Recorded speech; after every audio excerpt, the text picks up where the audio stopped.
ഭാര്യ ഭർത്താക്കന്മാർ തമ്മിൽ വഴക്കും സംസാരവുമൊക്കെ ഒരു വീട്ടിൽ പതിവായിരിക്കും. ചിലപ്പോൾ ഒന്നോ രണ്ടോ മണിക്കൂർ നേരം കൊണ്ട് തീരാവുന്ന പിണക്കം, അല്ലെങ്കിൽ സമാധാനമായിരുന്ന് പറഞ്ഞു തീർക്കാവുന്ന ചില ചെറിയ പ്രശ്നങ്ങൾ, അത്രയൊക്കെ ശരിക്കും ഉണ്ടാവുകയുള്ളൂ. എന്നാൽ അതിനുള്ളിലേക്ക് ചിലപ്പോൾ മദ്യവും മറ്റു പലതും എത്തുമ്പോൾ സ്ഥിതി വഷളായെന്ന് വരാം.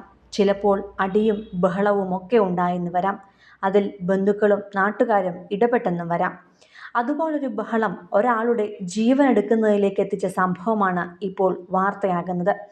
കൊല്ലം കിളിക്കൊല്ലൂരിലാണ് ഈ ഞെട്ടിക്കുന്ന ദാരുണമായ സംഭവവും മരണവും കൊലപാതകവുമെല്ലാം സംഭവിച്ചത്.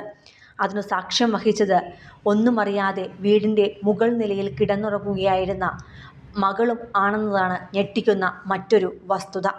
ആ ചെറിയ പ്രായത്തിൽ ആ മകൾ കാണേണ്ടി വന്നത് രക്തത്തിൽ കുളിച്ചു കിടക്കുന്ന അമ്മയെയും അമ്മയുടെ മൃതദേഹത്തിനരികെ ഒരു കൂസലുമില്ലാതെ ഇരിക്കുന്ന അച്ഛനെയുമായിരുന്നു. ഞായറാഴ്ച രാത്രി 12 മണിക്കായിരുന്നു നാടിനെയും വീട്ടുകാരെയും എല്ലാം ഞെട്ടിച്ച ആ സംഭവം നടന്നത്. 46-കാരിയായ കവിതയും ഭർത്താവ് മധുസൂദനൻ പിള്ളയും തമ്മിൽ ചില പ്രശ്നങ്ങളുണ്ടായിരുന്നു. അന്ന് ഞായറാഴ്ച ഒന്നും രണ്ടും പറഞ്ഞ് ഇവർ വഴക്കുണ്ടാകുകയും വാക്കുതർക്കത്തിൽ ഏർപ്പെടുകയും ചെയ്തു. ഇതിനിടെയാണ് വീട്ടിലെ അടുക്കളയിലിരുന്ന ഒഴിഞ്ഞ പാചകവാതക സിലിണ്ടർ മധുസൂദനൻ പിള്ള കണ്ടതും അത് പ്രതികാരത്തോടെ ദേഷ്യത്തോടെ എടുത്തുകൊണ്ടുവരികയും ചെയ്തത്. അതെടുത്തുപൊക്കി കവിതയുടെ തലയിൽ ഒന്നിൽ കൂടുതൽ തവണ അടിക്കുകയും ചെയ്യുകയായിരുന്നു മധുസൂദനൻ പിള്ള.